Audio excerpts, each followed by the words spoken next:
All right, it is just past 4 o'clock, and it's time to bring this session to order. Welcome, everyone, to today's seminar. This is the Washington History Seminar, Historical Perspectives on International and National Affairs.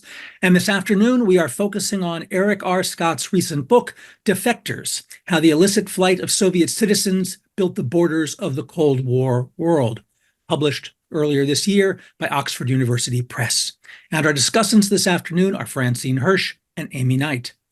I'm Erik Arneson from the George Washington University. I co-chair the Washington History Seminar with Christian Osterman of the Woodrow Wilson International Center for Scholars. And for the past 13 or so years, the seminar has been a collaborative and nonpartisan initiative of the Wilson Center's History and Public Policy program and the American Historical Association. A couple of very quick things before we get going. First, this is our final session of the seminar for the 2023 calendar year.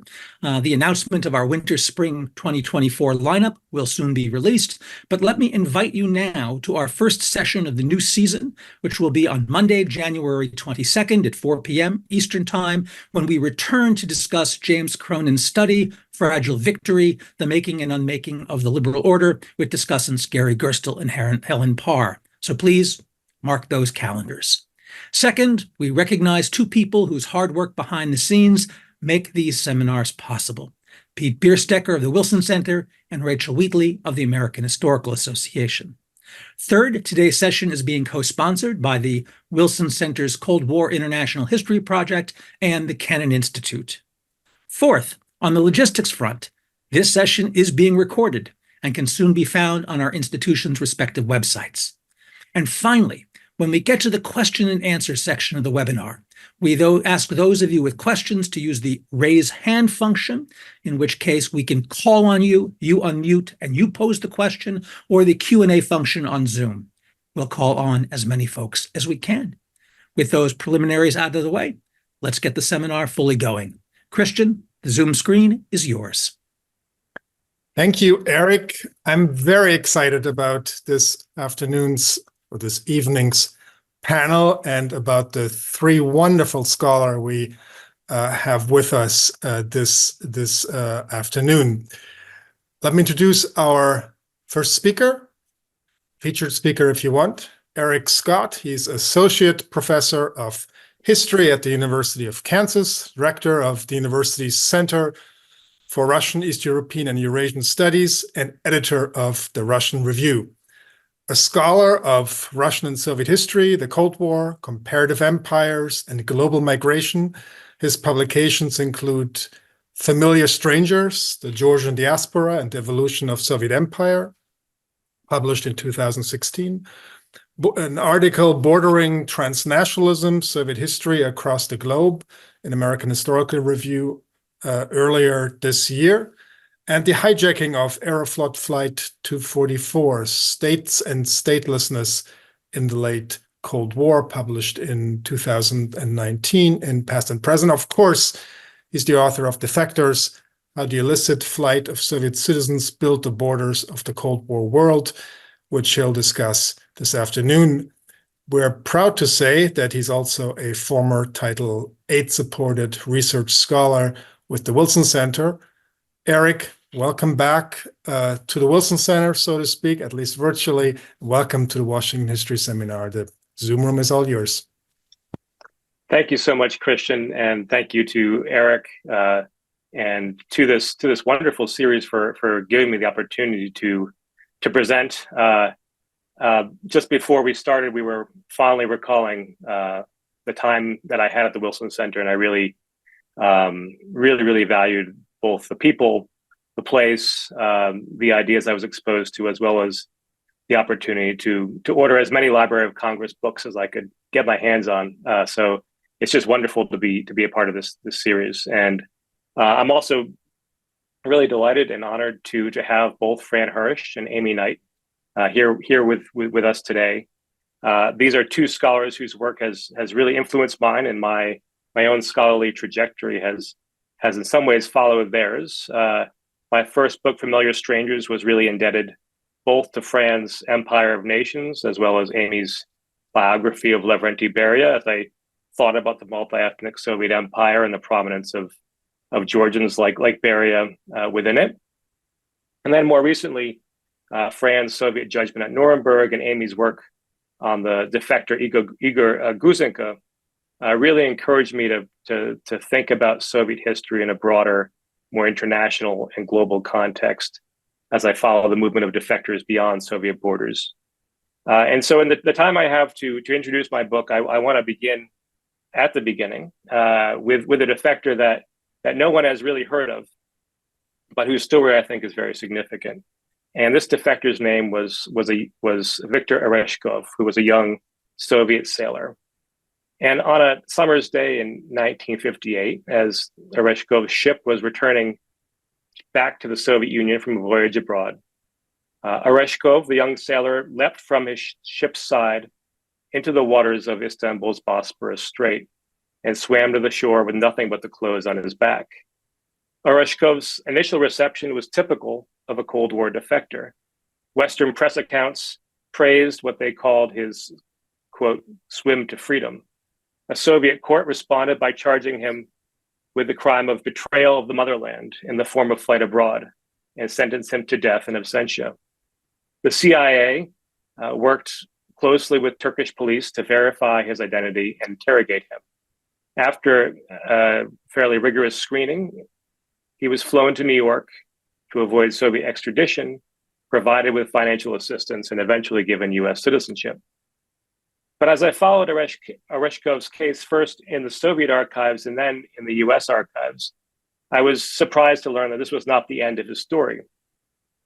Just 2 years after he received his US citizenship, he left the United States for a 2-month vacation in socialist Bulgaria.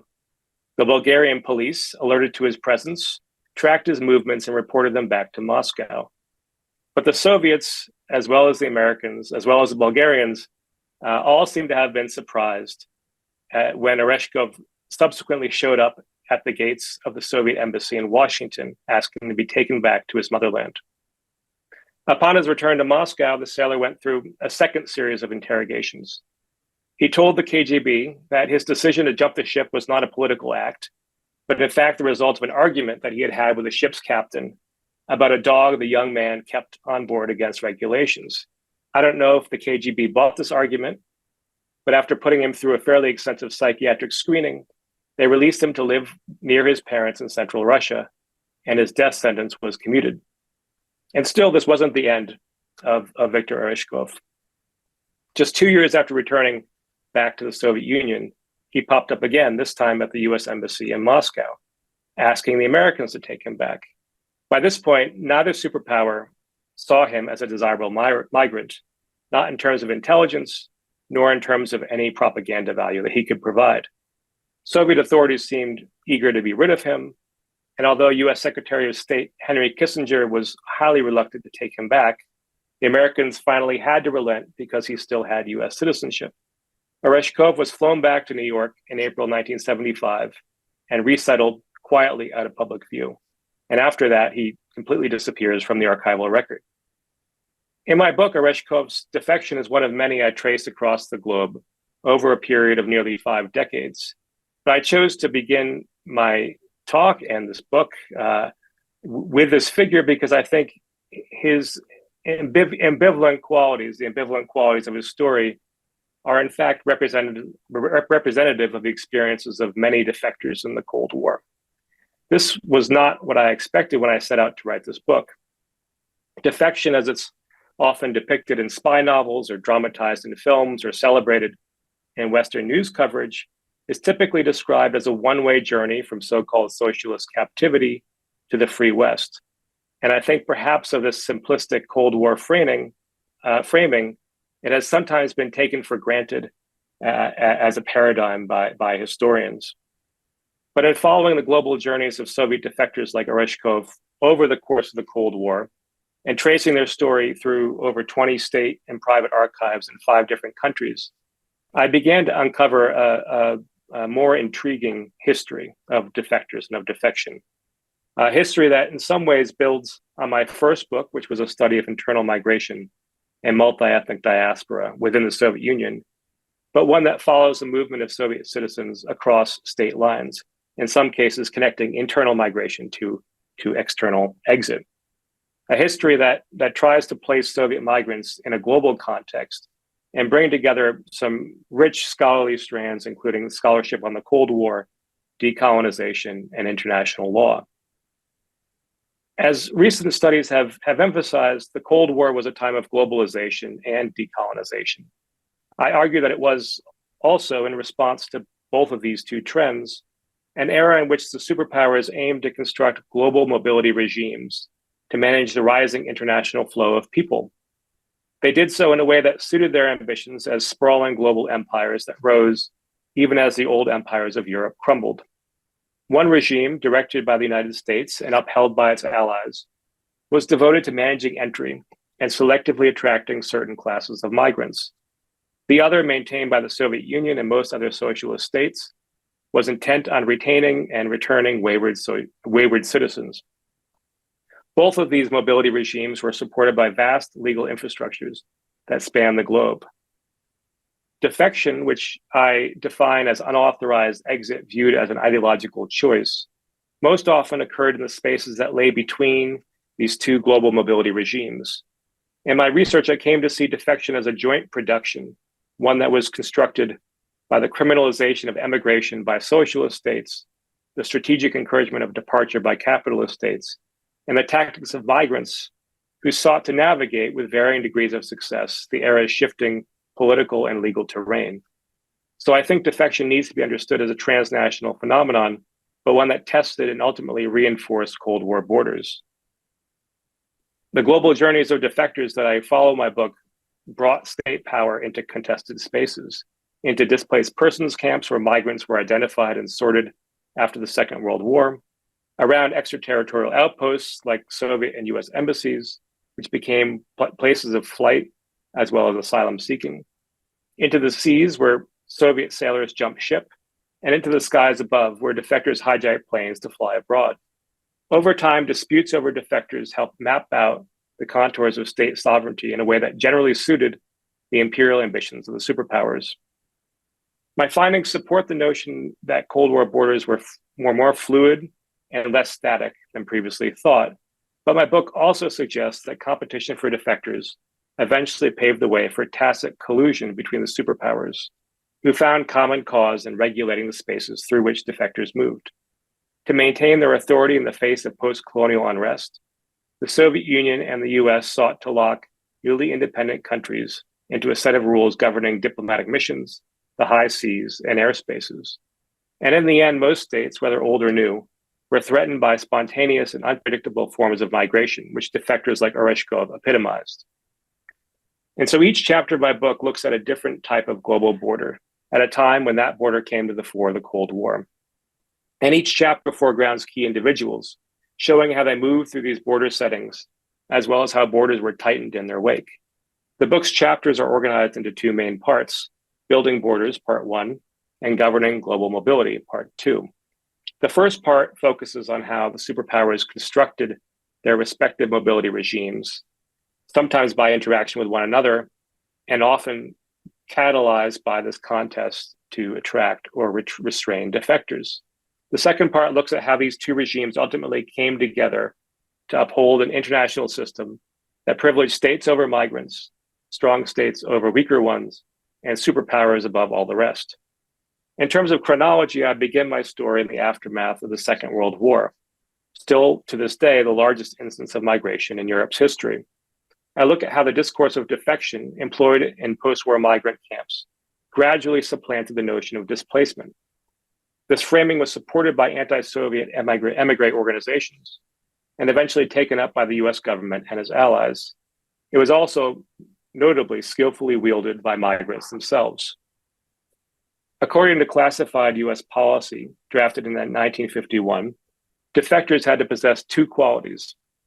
They had to have, quote, escaped from the control of the USSR or countries in the Soviet orbit, end quote. And they had to be of, quote, special interest to the US government, whether because of their intelligence value or because they could be exploited in the psychological field, end quote. This last part, exploitation in the psychological field, is particularly important because it privileged daring escapes by previously unknown individuals like Oreshkov, and not just the flight of high-ranking KGB officers. It also gave migrants a measure of agency, as long as the stories they told were ideologically useful. The US defector program was highly classified, but it was closely connected with the publicly proclaimed escapee program, which promoted the idea of the West as a sanctuary for those fleeing communism. The 1951 Refugee Convention, forged with significant US involvement, cemented the international asylum system that supported both programs. But from the beginning, there were some fundamental tensions underlying the US-backed system. First, escape was a haphazard process.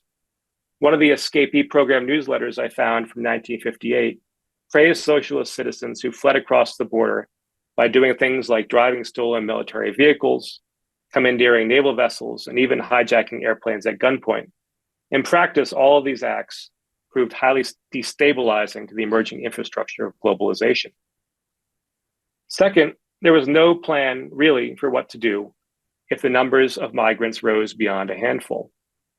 US National Security Council documents show that mass defection from the Soviet Union was encouraged in all kinds of ways, but encouraged with the expectation that Soviet control, quote, would not result in the defection of more than a few hundred Soviet citizens per year. In private, US policymakers believed that encouraging defection would actually cause the USSR to tighten its borders even more. And so by encouraging flight, the program solidified the border policies of its communist foe.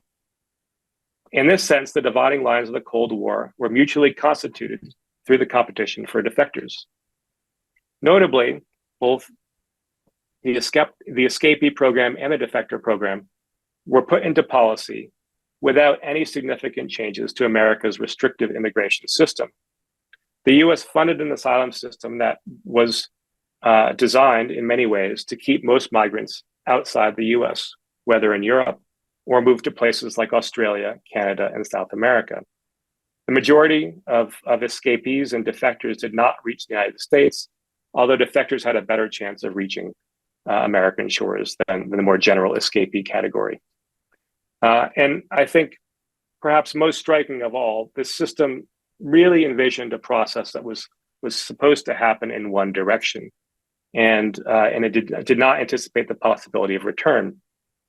And this brings us back to Oreshkov's case, this case of someone returning. And in fact, the Soviet Union began in the mid-1950s to borrow from the American playbook in articulating a global system that would encourage return. And they did so by launching their own front organization to encourage the return of defectors. It was called the Committee for the Return to the Homeland, and it was backed by the KGB. And it used many of the same tools honed by the State Department and the CIA to assert control over defectors, as well as the stories people told about them. The Soviet committee held press conferences with defectors who chose to return home, mirroring the State Department's own orchestrated press events. Just as the CIA funded Radio Free Europe through a front organization, the Soviet committee had its own radio station and its own newspaper.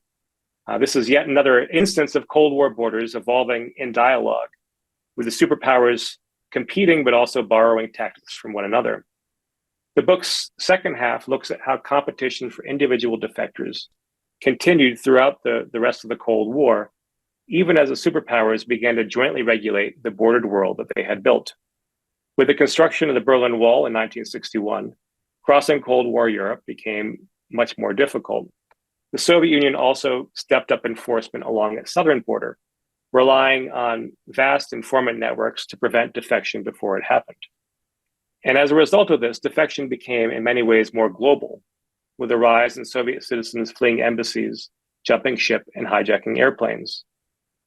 In part two's chapters, I look at how the flight of a Soviet school teacher, the seizure of a Soviet ship in the international waters of the South China Sea, and the Soviet Union's first civilian hijacking initially provoked superpower conflict, but in the longer term led Washington and Moscow to work together to limit movement in these extraterritorial spaces. Embassies had long been associated with the risk and opportunity of defection. Igor Guzenko, who Amy Knight has written about, famously defected from the Soviet embassy in Canada just after World War II. The CIA even had a specialized program, codenamed Red Cap, that was designed to target Soviets posted abroad. And for their part, the Soviet Union used its embassies and consulates to monitor and return escaped citizens, among other things. But neither side really knew what to do with the rising number of walk-ins who began showing up in greater and greater levels at embassies unannounced around the world. And both the US and the USSR were concerned by the proliferation of new embassies representing post-colonial states and the rise of popular unrest surrounding their own embassies in Africa and Asia, and the call of some states, particularly in Latin America, to dramatically expand the refugee system by codifying the right of migrants to seek asylum in embassies. At the Vienna Convention on Diplomatic Rights, which was held in 1961, the US and the Soviet Union stunned contemporary observers by joining together to push back against more spontaneous forms of migration and more porous forms of citizenship that might have been enabled by embassies. As a result of the convention, embassies were increasingly walled off, and diplomatic asylum was not a right, but instead something that the superpowers could grant when it suited their own interests.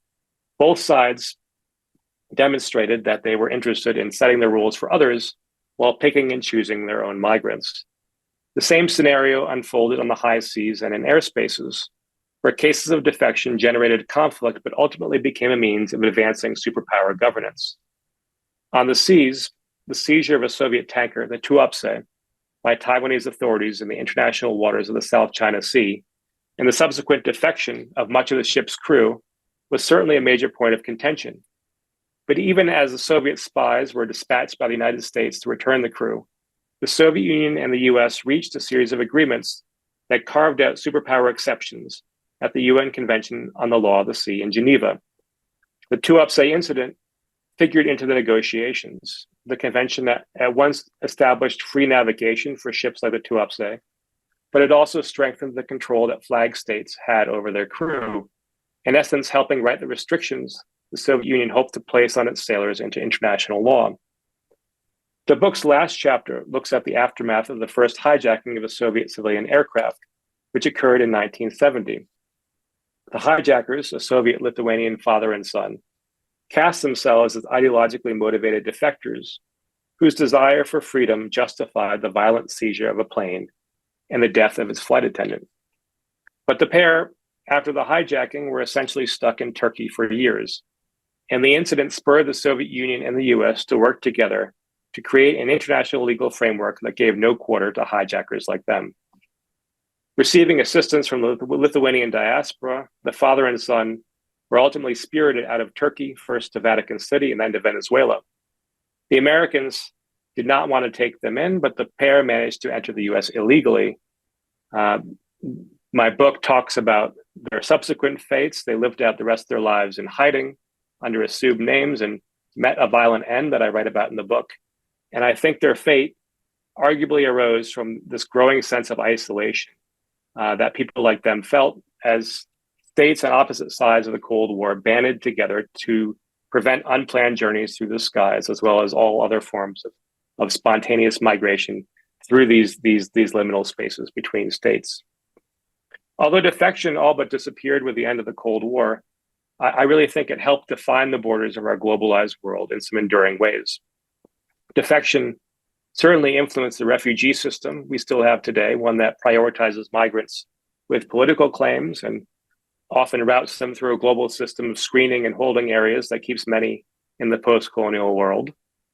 And while it's true that most restrictions on exit were lifted in 1991, there are arguably more rules in place today governing movement through embassies, maritime zones, and airports than there were at the start of the Cold War. There are also much stronger and more pervasive systems of surveillance in place to enforce these rules. My book argues that globalization was not only about increased movement, but also about the development of more sophisticated means for governing migration flows. While the Soviet Union is no more and defectors are perhaps a thing of the past, the agreements forged in their wake remain in place and continue to shape the pathways of millions on the move in the world today. So thank you very much for giving me this chance to introduce my talk and my book, and I look forward to comments from both Fran and Amy. Great. Thanks, Erik. There's a lot to talk about. We have two terrific, distinguished commentators. I'll introduce them in turn. Our first one, I think speaking first, will be Dr. Francine Hirsch. She's the Vilas Distinguished Achievement Professor of History at the University of Wisconsin-Madison, where she teaches courses on Soviet history, modern European history, and the history of human rights. She received her PhD in history from Princeton in 1998. Her first book, Empire of Nations, Ethnographic Knowledge and the Making of the Soviet Union, published in 2005, received several awards, including the Herbert Baxter Adams Prize of the American Historical Association and the Wayne Usinich Prize of the Association for Slavic, East European, and Eurasian Studies. Her second book, Soviet Judgment at Nuremberg, A New History of the International Military Tribunal After World War II, which we launched here in the Washington History Seminar Series as well, published in 2020, won 4 book prizes, including the George Louis Baer Prize of the American Historical Association and the 2021 Certificate of Merit for Preeminent Contribution to Creative Scholarship from the American Society of International Law.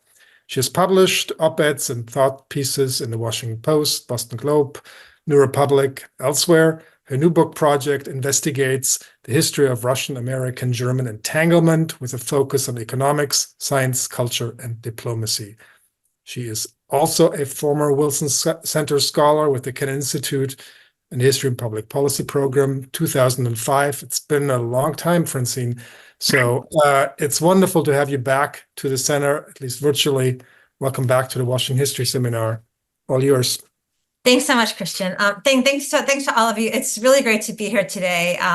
In part because I love this book. Defectors is a really excellent book, and I'm really happy to talk about it. It's beautifully written and organized. It combines great storytelling and analysis. It's an important work of Soviet history that is also a work of the history of globalization.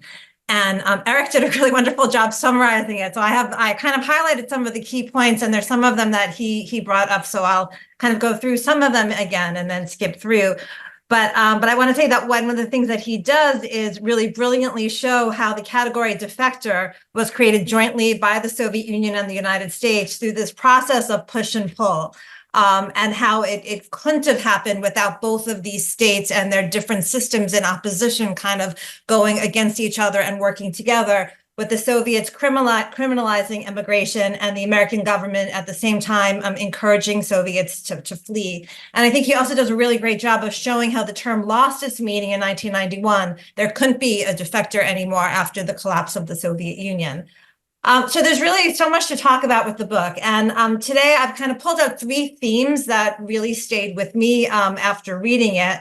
And I want to talk about those 3 themes, and I'll pose some questions to Erik along the way. One of them is the theme of the power of categories and the power of storytelling. Another is the theme of the role of international law as a language and as a tool, especially during the Cold War. And finally, the theme of hypocrisy. And the role of the United Nations, which and the Security Council, which I think can maybe open up a bigger question that I think the book really invites us to have about our international institutions. So to begin to talk about the power of categories and storytelling. So as Erik told you, and I'll just reiterate this, the book really shows how key categories were created and came to matter. For people on the move, it was better to be labeled a refugee or a defector, which was a certain type of refugee, rather than a displaced person or a migrant. And he does a beautiful job of showing how people learn to craft their autobiographies, their stories, in order to get a desired label. And in the case of being a defector, to highlight their anti-communist credentials, and through this process participate in the creation of Cold War narratives.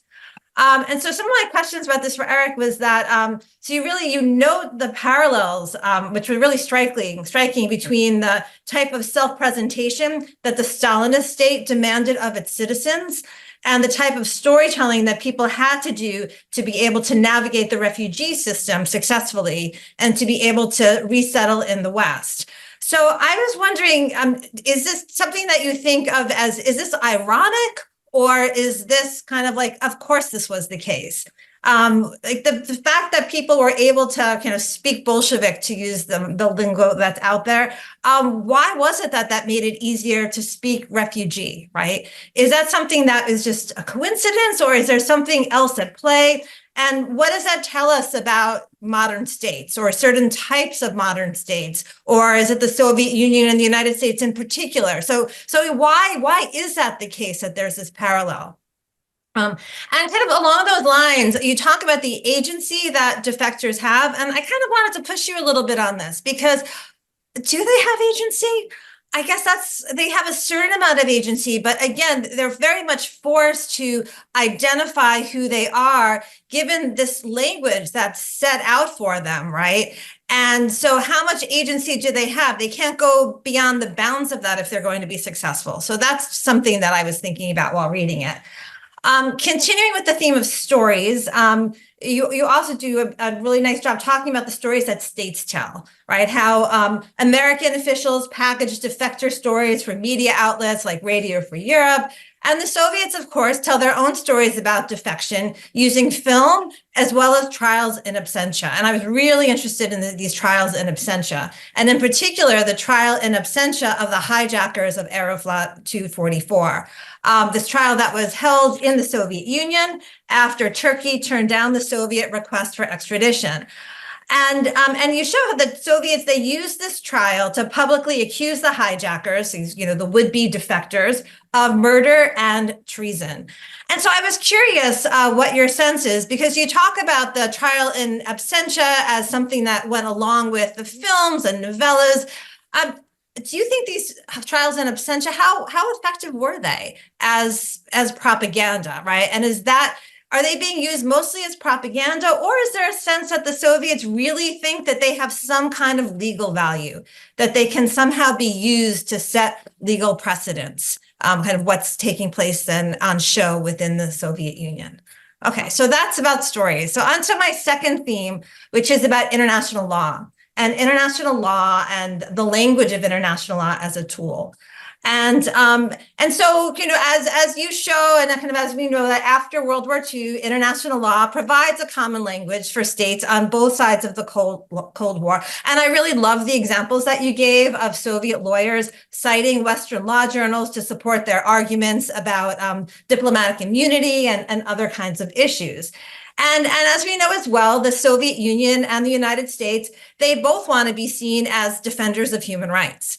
And they both want to be seen as having a stake in the development of international law. In the Soviet case, what they talked about is the progressive development of international law. And so you give some also really nice examples of how the Soviets didn't publicly denounce refugee rights, right? But instead focused on exposing the contradictions of the American-backed refugee system, and really how throughout the Cold War, both states used international law in a game of one-upmanship, right? You also show how the big defection cases that you highlight in the book, in that second half, how they provide openings for the Soviets to challenge the United States and its allies in the international stage.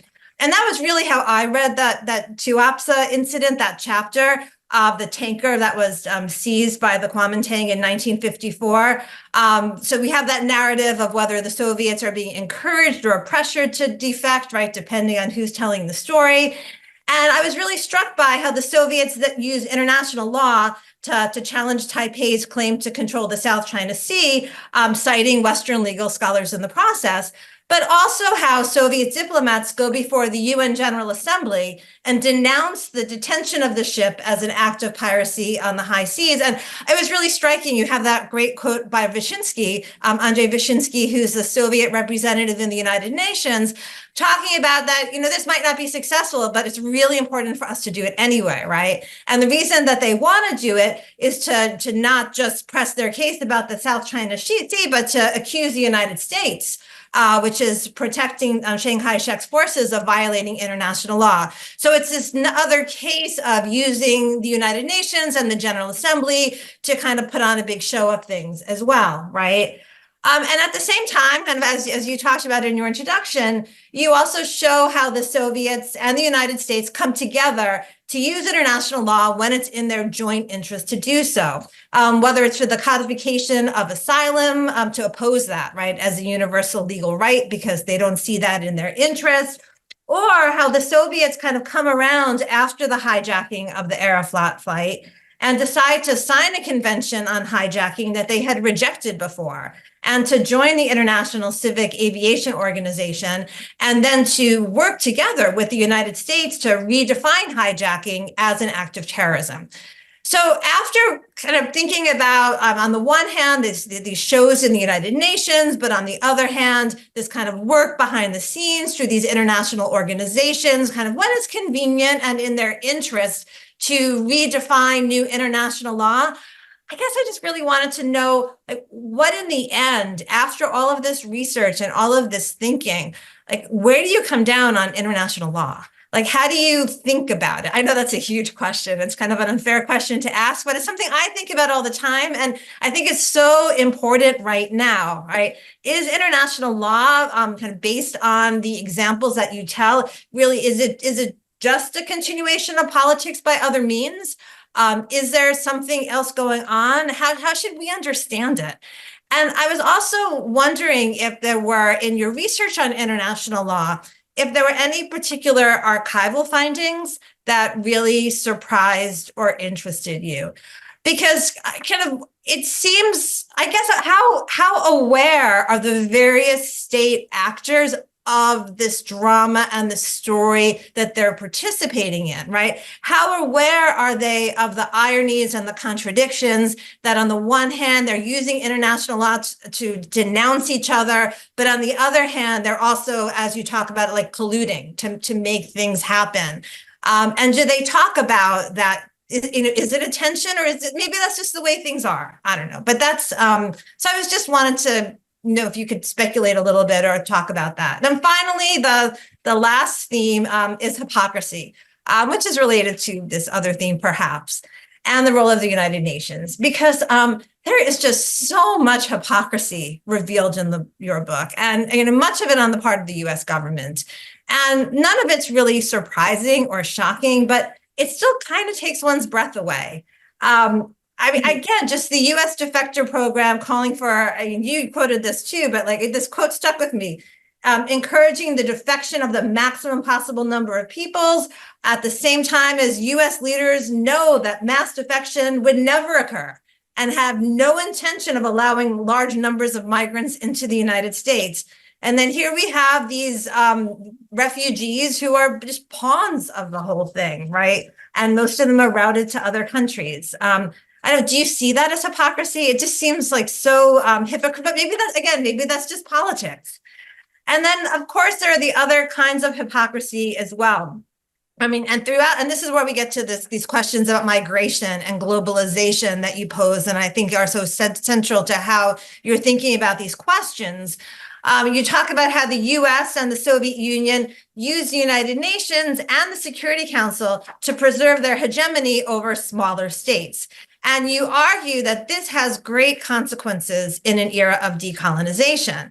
And so what you're suggesting is that stability and oppression, right, go hand in hand. Is that what you're suggesting? Is that the formula of how these international institutions work? And if that's the formula, do you have a sense of what decolonization might have looked like without this use of the United Nations and the Security Council by powerful states? Were there alternative visions that people had at the time that couldn't be implemented, or that you see in having done your research on this? And I guess, especially today and the United Nations and the Security Council, and just thinking about international law and the current state of the world, right? Can any of those alternative visions from that period provide any kind of inspiration for us today? Is sort of the last thing I wanted to ask you. So thanks for writing a wonderful book, and thank you for the opportunity to talk about it and think about it. Great. Thank you, Fran, for these very thoughtful comments. Erik, feel free to respond. Great. Thank you so much, Fran, for that really generous reading of my book and really thought-provoking exploration of some of the big themes and themes that I was aware of and was interested in exploring going into writing the book, and as also themes that really emerged over the course of my research. And international law in particular was one of those. I did not expect to take this deep dive into international law. Certainly not, into the law, diplomatic law or maritime law when I set out writing the book.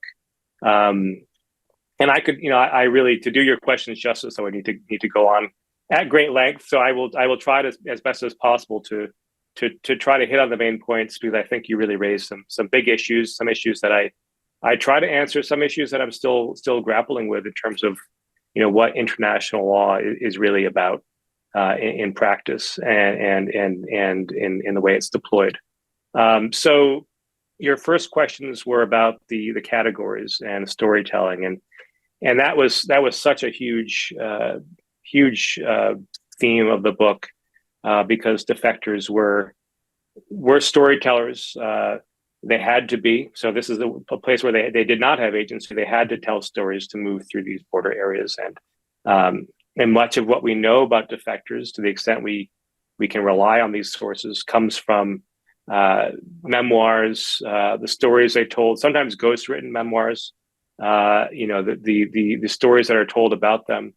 And I was struck, and I'm not alone in thinking this. I mean, I think a number of scholars looking at early Cold War refugees or those in displaced persons camps have emphasized the facility with which these people learned to navigate, to the extent that they could, the terrain by using language, by using terms, by telling certain types of stories. The role of their Soviet background in this is really interesting, and as you know, and as I think all of us in the field of Soviet history know, there is this rich literature on speaking Bolshevik and storytelling and self-presentation, and that had to have played a role, right? The facility with which people understood the political implications of the stories they told, the genre of autobiographical writing for party membership, for example, the sort of sense in which one's every sort of act of everyday life could be interpreted as a political act. At the same time, there's some other factors here that I think really, I mean, they make it impossible to conclusively answer that question, because there is this feedback loop going on. But I think they make it even more interesting because you have this piece of Stalinist storytelling for sure, and then you have anti-Soviet emigre organizations, some of which have been outside the Soviet Union since its creation. So not, these are not people who were, impacted directly by, living in a Stalinist society. They really have a keen understanding of what's going to help these migrants navigate their way through the U.S. And Western European migration systems, and so they really coach these people early on what to say, how to say it, who to take your forms to, when to complete the application. Sometimes they're helping people complete the applications, so they're really valuable intermediaries. And then the last, I guess, part of the equation comes from the fact that when these defectors or when these migrants reach the West, a not insignificant number of them take up jobs with operations like Radio Liberation, Radio Free Europe, and so they're beaming these stories of escape back into the socialist camp. And so people then, the next wave of people reaching already know, I've already heard these stories, already kind of know what to say and how to say it when they get there, and they're actually given as part of their debriefing process. And I touch on this in the book. These surveys about what did you think of the effectiveness of this this program on Radio Liberation, and and which stories resonated with you. And so there's sort of the stories are really fabricated across in a transnational sense in this way.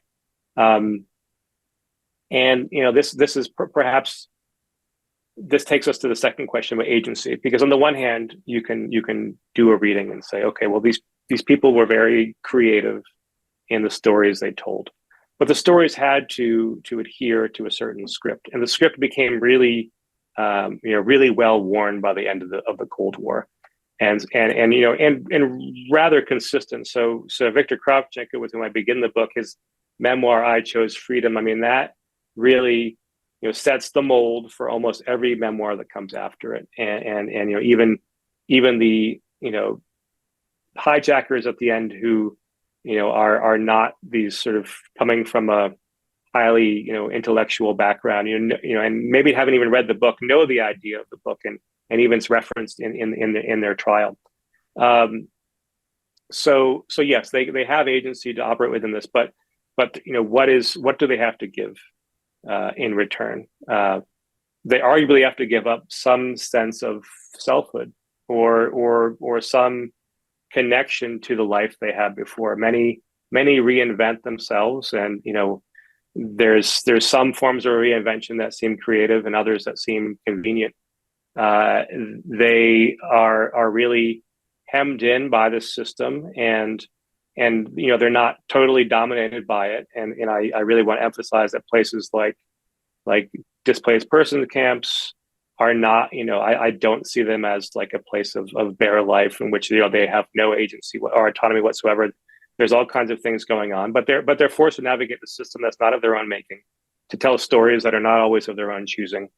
And as much as I really wanted to get at their voices in telling this book, because I use a lot of different archival sources, I want to I was kind of haunted by the idea that those who may have had the most agency were those who got through without extensive storytelling, or told a story and then disappeared. And so in some ways, those who are most gathering the most ink in the archives may have been really hemmed in and really struggling to kind of find a path out of this way.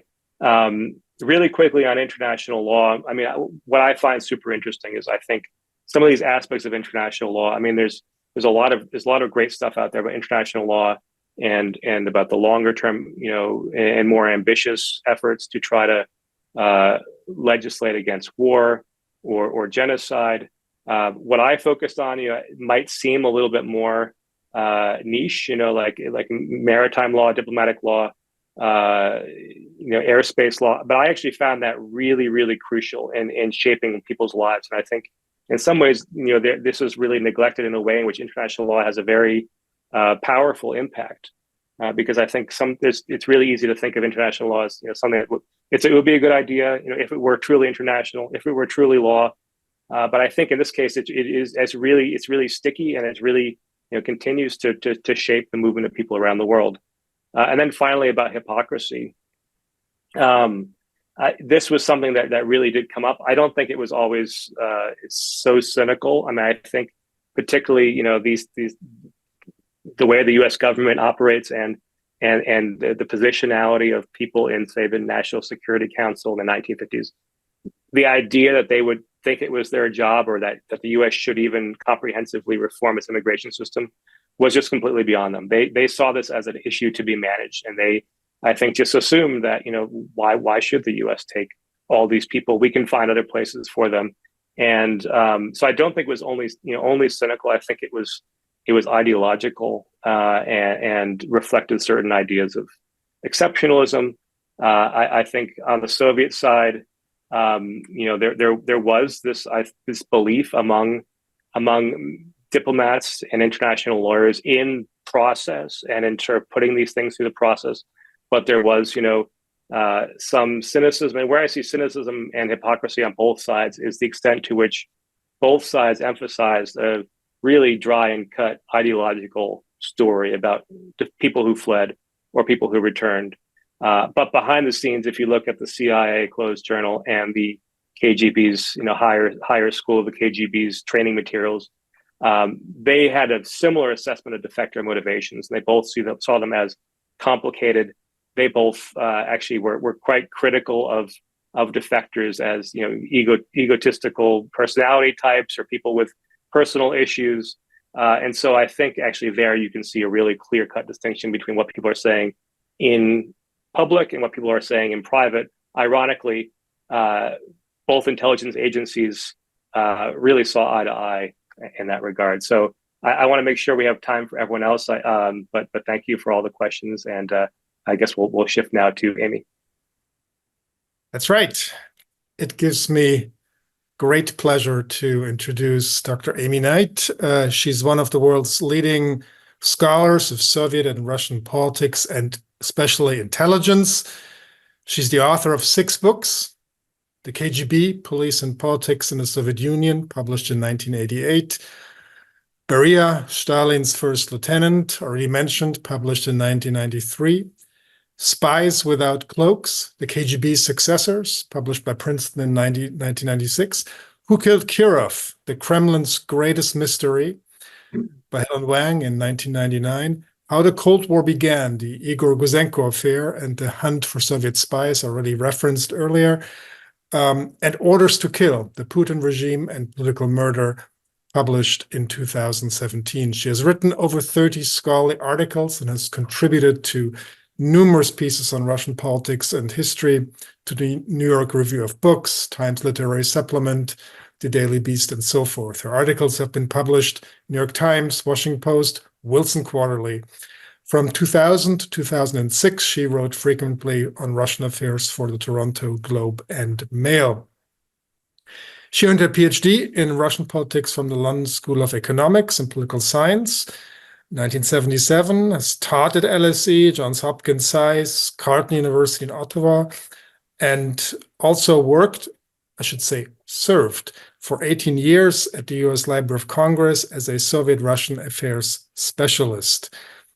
In 1994, she was a fellow at the Woodrow Wilson Center. Again, Amy, wonderful to have you with us today. Welcome to the Washington History Seminar. And the Zoom room is yours. Thank you, Christian. Well, I read Eric Scott's book with a great deal of interest. Defection is an important topic for Cold War history. And Dr. Scott, or Eric, has accessed extensive archival sources to shed light on this subject. As I described in my book about Igor Guzenko, a single defection can have a huge impact. And in the case of Guzenko, it awakened the West's eyes to the fact that its erstwhile ally, the Soviet Union, was now its enemy. Mackenzie King, who was the Canadian Prime Minister, and others in the government wanted to keep Guzenko's defection in 1945 quiet and to continue to have good relations with the Soviet Union. But because once the defection actually leaked and became known publicly, this simply wasn't possible. And I should point out that the impact was especially large because of the issue of the atomic bomb. The Soviet Union had been gathering atomic secrets from the West, and the danger this presented really shook Western governments. So, but ironically, the Guzenko defection benefited the Kremlin because it led to this spy mania in the US and Canada, not so much in Britain, that really came, as we know, to obsess America in the early 50s. And it became rather dysfunctional. So it wasn't all favorable for the United States, that particular defection. Again, the atomic bomb, which the Soviets tested successfully in 1949, became a crucial element in the East-West divide during the early Cold War. And so this added to the tensions over recruiting spies and taking care to find out if there were double agents. and encouraging defections, particularly the U.S. Doing so because of this threat of a nuclear war. But I think it's also important to point out that in a certain sense, the United States would have preferred, when they recruited people from the Soviet intelligence services, they would have preferred that they obviously continue working for the Soviets and act as double agents to give the US important information rather than to defect. And most of the defections, of course, were prompted by the possibility that they faced, that these double agents were facing ramifications in the Soviet Union. In other words, they were forced to leave. So I don't think it was just an example of the United States wanting these people to come to our country. They were actually better in place. In the case of Guzenko, of course, he just defected with all this documentation without any prior agreement. Now, I do have some criticisms, despite the fact that I really enjoyed this book, and I think it's an important scholarly contribution. I have the author, or Erik Scott, refers to defectors as migrants. And his book considers defection as, quote, a transnational phenomenon co-produced by the opposing powers of the Cold War, and, quote, a form of migration that shaped the world's borders in lasting ways. And also, the author says that the US and the Soviet Union competed for the same set of migrants. And in his book, Erik attempts to show that each had these parallel systems for managing migrants. But I have a problem with the definition. Migrants are normally thought of as people who move from place to place, sometimes actually within their own countries, often for seasonal work and not usually for reasons of political persecution. They are not, unlike defectors, asylum seekers. And so I think that referring to defectors as migrants somehow obscures the whole issue of defection. And I'll just put that out there for Erik to respond to. He says that the US and the Soviet Union were competing for migrants. But again, this glosses over the fact that the US, as is pointed out in the book, allowed people to leave freely, where the Soviets denied its citizens that right. And during the Cold War, I don't think very many people in the United States were actually seeking to move to the Soviet Union.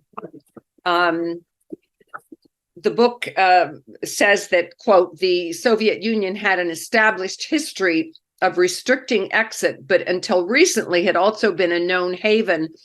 Oh, he meant recently, just after World War II, had been a known haven for left-leaning refugees from across the globe. And then goes on to point out that the US was built on a tradition of immigration, but maintained limits on entry that hindered the arrival of Soviet migrants. Now, I guess this is what sort of gives rise to this issue of hypocrisy. In other words, we're restricting immigration. We're saying there are certain qualities that immigrants have to come to our country, but at the same time, we're encouraging the people in the Soviet bloc to come to our country. I think, given the fact that the Soviet Union and the US and its Western allies were so different, and the Soviet Union was a closed society, I don't know that this comparison or this parallel, I find it a little bit troubling.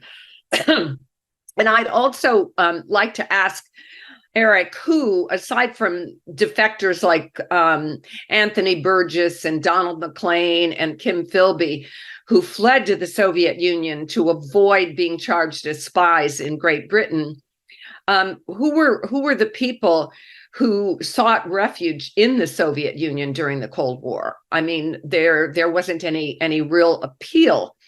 And given the closed nature of the Soviet system, when you talk about the migrants who wanted to come to the United States and allegedly would have been refused, I never got the feeling that there were large numbers of people simply because of the fact that Soviet borders were closed. So I hope I'm making myself clear, but I find the effort to draw parallels between our systems of immigration and asylum and so on and so forth with those of the Soviets, it just didn't work for me. And then further, I don't want to take too much time. The book claims that both sides of the Iron Curtain shared a, quote, preoccupation with manipulating the minds of migrants. And Erik discusses the efforts of the CIA-sponsored Radio Liberty, Radio Free Europe, to influence Soviet bloc citizens. You call it Radio Liberation, but I think it pretty quickly, at least by the time I actually worked for Radio Liberty in Munich, and by 1968, it was called Radio Liberty. But again, and then Erik mentions the KGB's Committee for the Return to the Homeland, which was also sort of a propaganda effort to appeal to Soviet countrymen to return to the Soviet Union. But again, the crucial difference here is that Soviet citizens had no access to information about what was going on outside their country. And the Kremlin needed to keep all this information suppressed in order to maintain control. So Radio Liberty was and Radio Free Europe was a much greater threat to the Soviets, because of the fact that they didn't want their citizens getting any real information about what was going on in the outside world. And I don't think we can make analogies with Soviet efforts at propaganda and disinformation. Because, well, okay, I will just say that. It's interesting, when I was visiting the Soviet Union in 1967, I was actually arrested by the KGB in Kyiv for buying a radio for a university student, a Russian, with his money, but we bought it in a Berioshka, and then a group of us were listening to Radio Liberty on at one of their students' apartments, and we all got arrested. So I wasn't. I was let out the next day after all night of questioning, but it gave me the firsthand impression that the Russians were really, really, really fearful of getting any word out to their citizens. I should also mention. Again, I'll quickly say this about time because of the time. Oftentimes, the Soviets were successful in recruiting Western intelligence agents to become double agents. Not so much in the later years after the Philby and Burgess and McLean and the Cambridge Five, who were drawn to the Soviets for ideological reasons. Later, if the Soviets were going to persuade Americans, and particularly those working for the intelligence services, to align themselves with the Soviets and become double agents and so forth, the lure was money. Basically, it wasn't it wasn't that the Soviet Union was such an attractive place to live. It wasn't ideological. It was pretty much basically money. And that was very clear, for example, in the case of Aldrich Ames, whose wife had very extravagant spending habits. He was started to collaborate with the Soviets in 1985. And at that time, he was deeply in debt. Also, it's interesting that both Ames and another CIA agent who sold valuable information to the Soviets in 1984, Edward Lee Howard, he actually fled to the Soviet Union and sought asylum there because he was under suspicion by the CIA and he was probably going to get arrested. But both Ames and Edward Lee Howard had severe drinking problems, as did the Cambridge spies. I think that if the Soviets were looking towards people to recruit, and you do allude to this, Eric, they looked for vulnerabilities in encouraging defections to their side, and one of them was heavy drinking. So I would also just say that you mentioned that defection faltered as the Cold War ended and then collapsed altogether with the Soviet Union's end. But there actually have been several cases of defections since the Soviet Union collapsed. One is the KGB archivist Vasily Mitrokhin, who defected to Britain in 1992 and took a vast number of notes from Soviet intelligence archives. That same year, GRU officer Stanislav Lunev defected to the US. Oleg Kalugin wasn't really a defector because he could leave freely, but the Soviets called him a traitor, and that's how they viewed it. And he was tried in absentia by a Russian court and accused of treason. And then 5 years later, in 2000, Sergei Tretyakov, who was an officer of the Foreign Intelligence Agency serving as deputy resident in New York City, also defected to the US and brought with him crucial intelligence information. And then finally, there was the GRU officer Sergei Skripal, who became a secret British agent in 1995. He did not defect. He was arrested by the Russians and spent time in prison. But he was allowed to be exchanged. He came to Great Britain because of a prisoner exchange, but he sought asylum there. So this is still going on, and I dare say that even though, as you point out, Soviet borders are now open relatively, that hasn't stopped the U.S. from trying to recruit people to, particularly in the secret services, in the Russian secret services, and if need be, to actually defect to the United States. And I think in particular because of the Ukraine war, there's a lot of disaffection we hear with the Russian government. And I think probably the U.S. intelligence services might see this as an advantage in their part to perhaps gain the allegiance of some disenchanted Russian intelligence officers. So I hope that you can address some of the things that I brought up, Eric.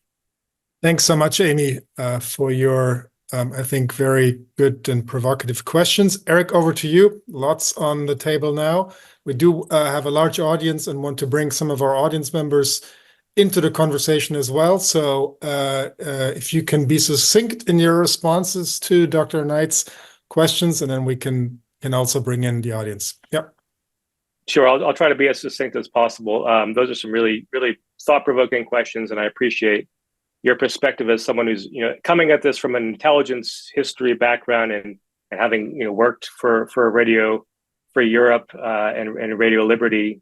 If I had known about this story of Kiev, I would have looked for you in the Ukrainian KGB documents that I had been looking at for this book. So I think, let me just explain about what my overall motivations were and what I found looking at this and framing this question of defection the way I did. So first of all, I agree with you that the U.S. and the Soviet Union were not equal or equivalent. But I really saw a lot of evidence in all my sources, and I'm really building on a wave of scholarship that is sort of arguing both against American exceptionalism, but also some sort of Russian Soviet exceptionalism. I see these two systems as operating, and communicating with one another and influencing one another. And in the case of these global mobility regimes that I look at, I do see this, both this competition and some sense of cooperation as the Cold War goes on. And I think it's really important. I completely agree with you that the U.S.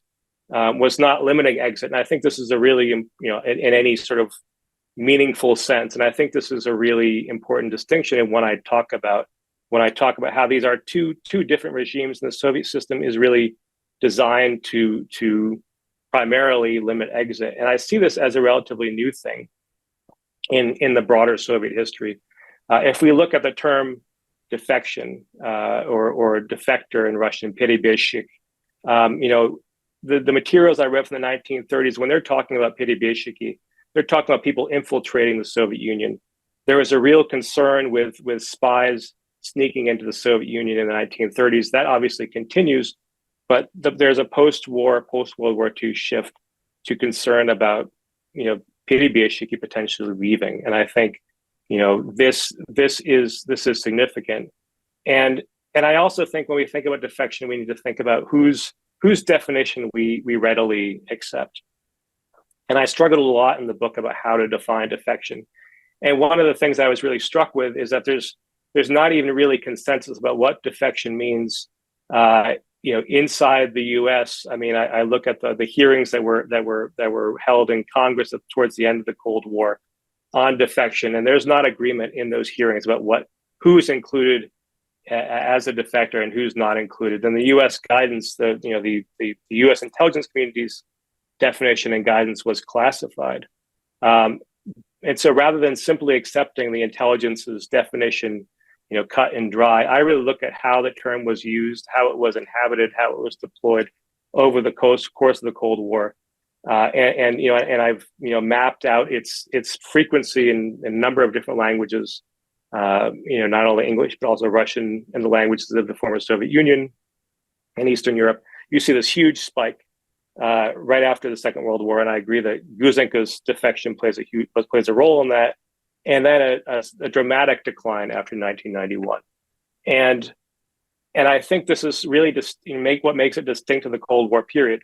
I think if you can go throughout history or modern history, there's obviously rival intelligence agencies are trying to encourage people to flee, people to switch sides, people to be double agents. And I also agree that the most useful sources of intelligence are what some are sometimes called defectors in place, or double agents who have access to current information.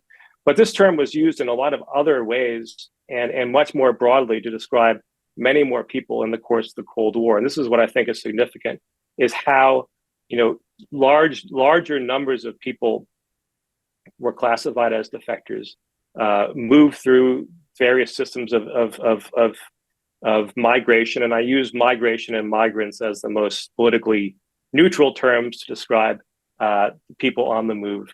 And we're talked about as defectors. And I think this is what is really distinctive about the Cold War period, and what makes this group of people different than people from intelligence agencies who switched side after 1991, who are generally free to leave, although Russia has its own laws about people from intelligence or people with access to state secrets and their right to exit. But I think what is really distinctive about this period is the broader use of this term, the way people are using this term, the way defection becomes a broader migration event, and the ways in which not only intelligence agencies, but migrants, aid agencies, refugee agencies, memoirs, films are really enamored with this idea of defection and how it is regulated in all kinds of ways, not only by intelligence agencies that are trying to prevent it, but also through all these mechanisms of international law that are both about ideologically controlling the terms of the debate and exerting a control on the movement of people, but also concerned with not only intelligence value, but the propaganda, use, and exploitation of these people. And so I'll leave it there because I think Christian is asking me to wrap it up, and I want to leave time for the audience. But again, I think that's really what I just see as distinctive, and that's where I'm coming at this, not sort of clearly, not just only as an intelligence story. But thank you for the comments. Thank you, Erik. Let's bring in our audience. Vladimir Rovinsky, we'll call on you first. If you could please unmute yourself once prompted. You had a little trouble last time, so I'm hoping we can make it work today. All right, that sounds like you're on. Hello. Yes, we can hear you. Yes, thank you so much for this very interesting presentation of the book and the debates. First, I was just wondering about the Russian term for defector, because I think it's not перебежчик, but невозвращенец, which makes it a little bit different, unless the focus of the book is especially on the intelligent people who decided to switch the sides. So that's my question, actually, is how to understand the meaning of the term when we talk about these migrants that are trying to escape the Soviet Union using different means, and also just to remind that there was some Americans actually to the end of the Cold War, like Arnold Lokshin, a cancer doctor, who actually decided to stay in the Soviet Union, and the Soviet Union was making a lot of noise about this case. And actually, I was just checking some of the sources, and I don't understand what is his fate. Thank you so much. Thank you. Thanks very much, Erik. And Amy and Fran, feel free to join in the conversation as well. But Erik, over to you. Okay, yes.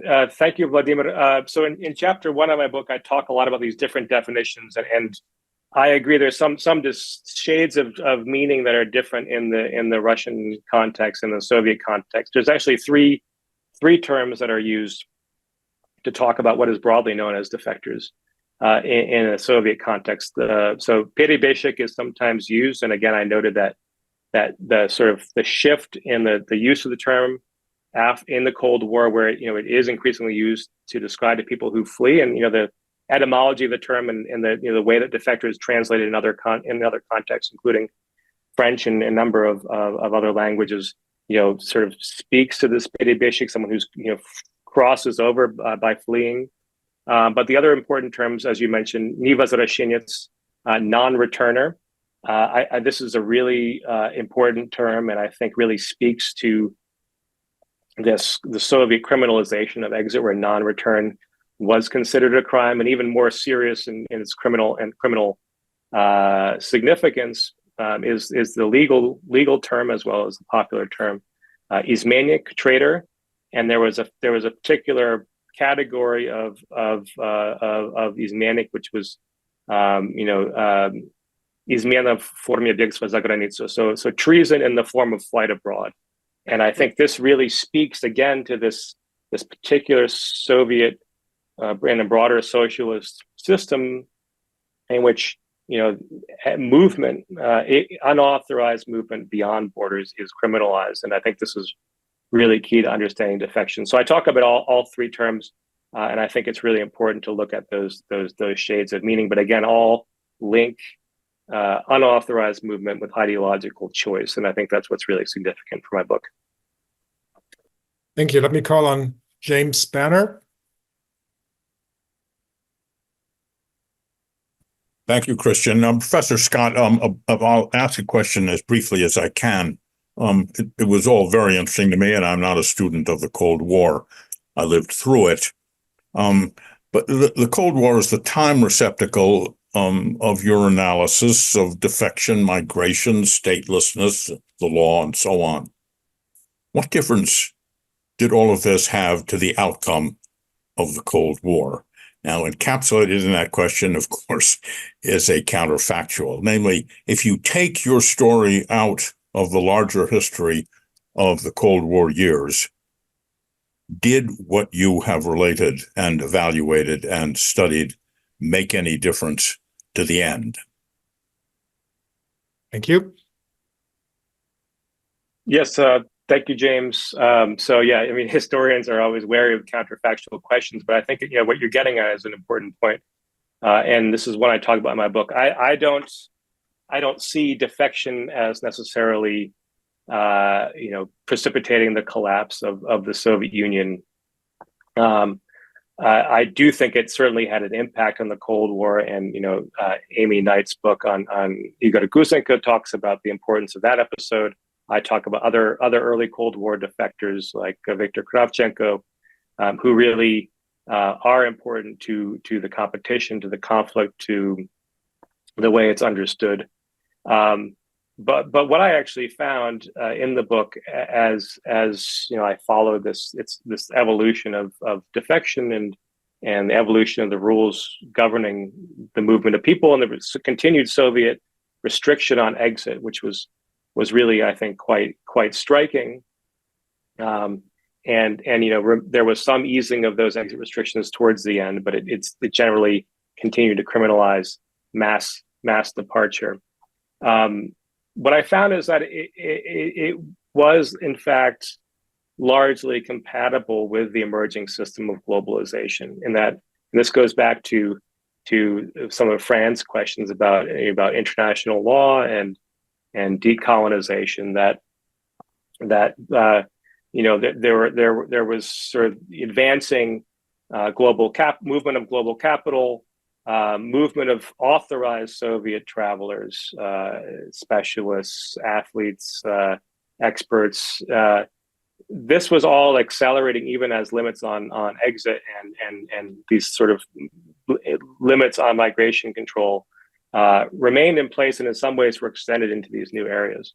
And so this was something I was surprised at, the ways in which our system of globalization was compatible with these exit restrictions in many ways. And I think it's striking too that although the Soviet Union is no more and most of these exit restrictions have been lifted, some of these rules governing movement remain in place. And so I think the Cold War was certainly an important crucible through which these rules were forged.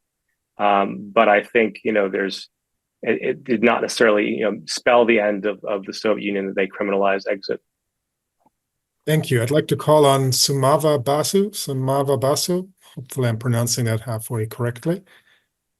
Yeah, can you hear me? Yes, your question, please. Yeah, hello and thanks. I'm a regular follower of Washington History Seminar, and I should mention that I'm a great fan of Professor Erik R and Christian Osterman, the exciting books both of you host and organize. So my question to Professor Erik Scott is, I read Professor Scott's book recently, and I wanted to ask Professor is, in Defectors, you have made some significant points on hijacking.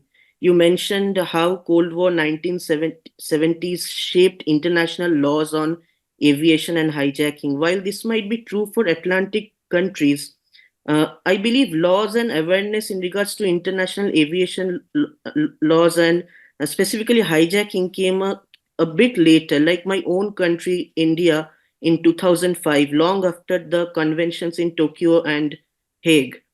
So, and I think 9/11 has an important role to play on this. I would be very happy if you could reflect a little more on the hijacking, which you mentioned in your book, and why do you think it's Cold War and not 9/11 that shaped it? And second, I would be very short. In your book, a very significant amount of defectors' testimonies and works are mentioned beautifully in your research.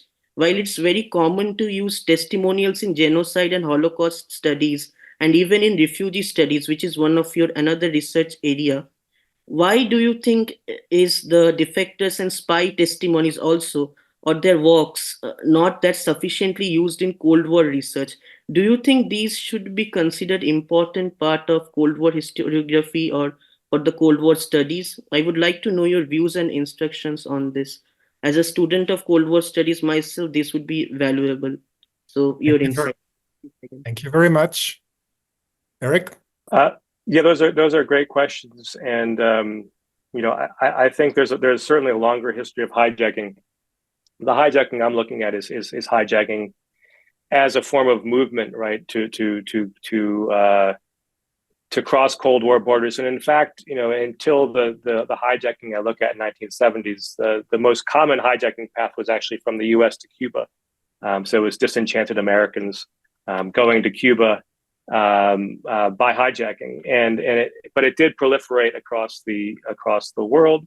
There was a global rise in hijacking in the late 1960s, and this event in 1970 is really significant because it did those conventions you mentioned, the Tokyo Convention, the Hague. It really encouraged the adoption of those principles by the entire socialist camp, and so this really extended the reach of these anti-hijacking conventions and restrictions. 9/11 is rather different because this is hijacking as basically seizing the plane and turning it into a weapon, a bomb.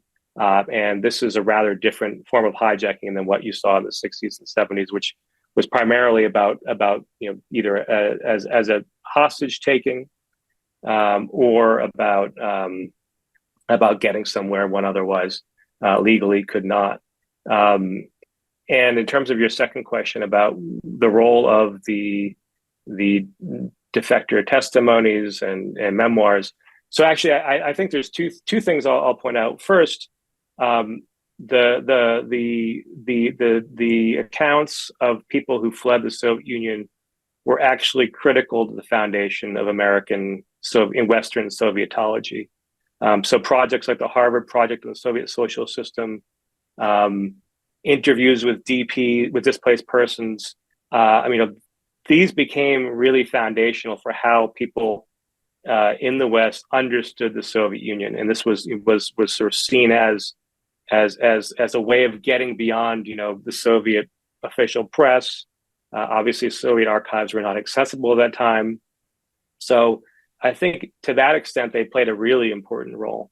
I think in terms of there's been, I think in recent years, some sense that these really we shouldn't take them seriously because people were just saying what they were expected to say, or that these memoirs were ghost written, which they were.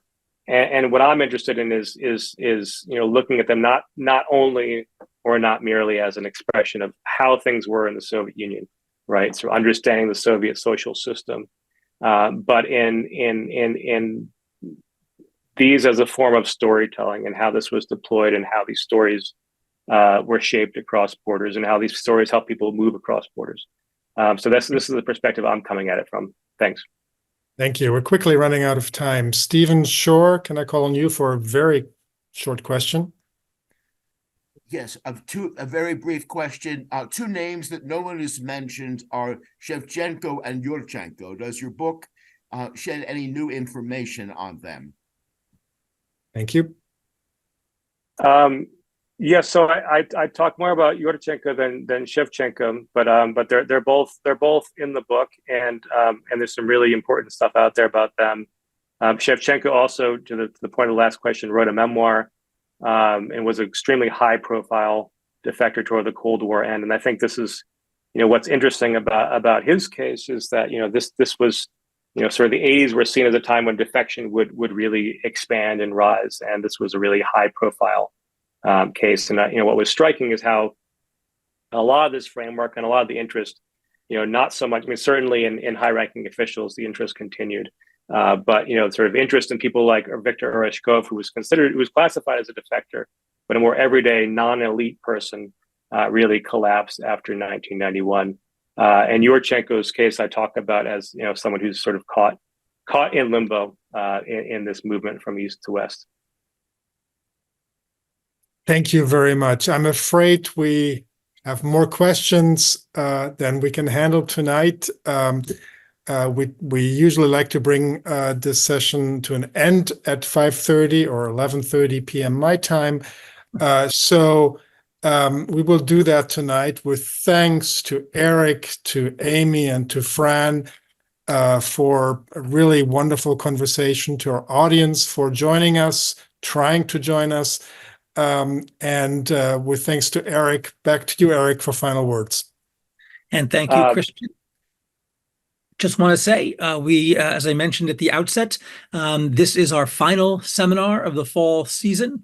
We hope you can join us in the new year when the Washington History Seminar returns on Monday, January 22nd at 4 p.m. for a conversation about James Cronin's study, Fragile Victory, the Making and Unmaking of Liberal Order. Till then, take care, everyone. Good night.